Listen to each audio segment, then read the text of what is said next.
chats here at Raindance Toronto with writer-director James Motluk. What inspired you to get into the business?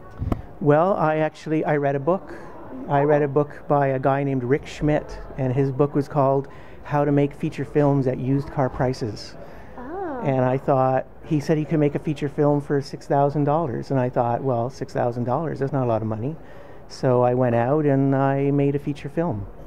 Wow. It cost me $49,000. Yeah, I was going to say, how did that work? I was looking at, rather than used car, maybe brand new car, like a Chevy. Like, oh, okay. So yeah, it was called Nasty Burgers, and we released it to theaters in the 90s, and it did fairly well, and it eventually got me work writing for television. I worked in the story department for Road to Avonlea for a while.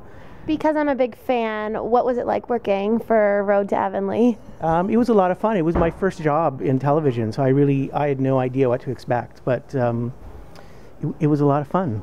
I had a good time. What's the most rewarding part about being a writer-director?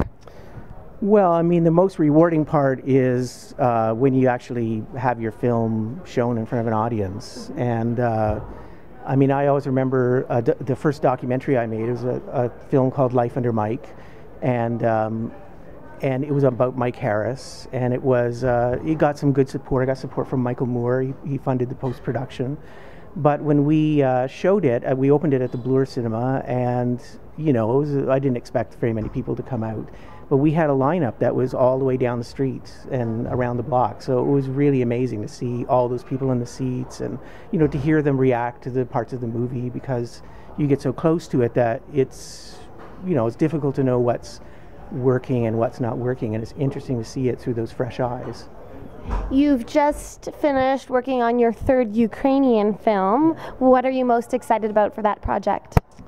Well, I mean, I'm Ukrainian, but I grew up not really knowing a lot about the Ukrainian culture, and my Ukrainian journey started when I pitched a doc to Omni, who does multicultural stuff, and it was on my grandfather, who, after he passed away, we discovered that he was placed in a camp in Canada, they called them concentration camps, but they're like prison camps, and so I did that documentary all about the internment of Ukrainians during the First World War in Canada, which a lot of people didn't know about. And then I discovered other stuff. A second film was about the relief effort for Chernobyl, and I met all these people Canadians who raised millions of dollars to help these people in Chernobyl. And then this project is about a little-known Ukrainian-Canadian, a guy named Bohdan Panchuk, who basically took on the Allied powers at the Second World War and convinced the Americans and the Canadians and the British to allow thousands of Ukrainian refugees to emigrate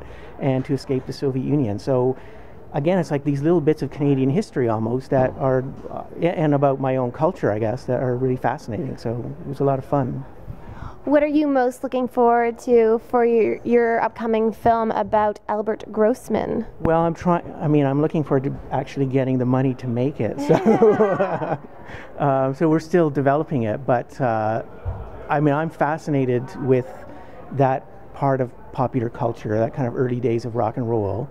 And I've always been very interested in the kind of combination of commerce and art.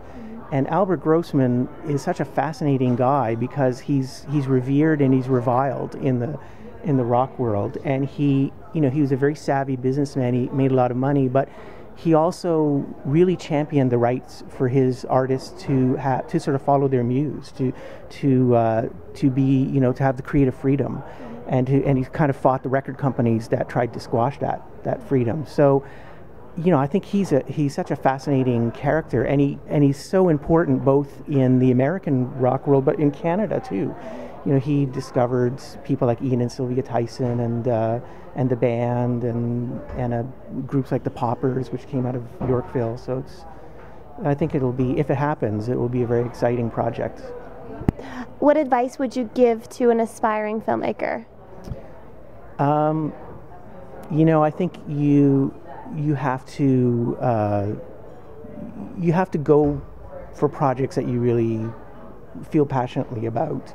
I think that you find there's a lot of people will try to, people are putting money into it. They might try to influence what you're doing, and I think you have to really have a very firm belief in the themes that you're exploring and the subjects that you're looking at, and a really deep interest in them, and be committed to them, and just sort of stay the course and not allow people to kind of knock you off course, which is hard. What are your goals for the future? To survive. And, I don't know. Just to keep doing what I'm doing, I guess. And where's the best place to find out more information on you and on your projects online?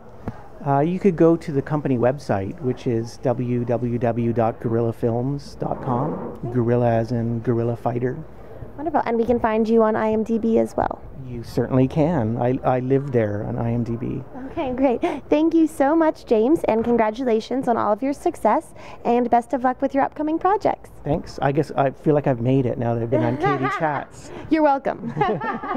I'm Katie Uhlmann reporting for Katie Chats here at Raindance Toronto.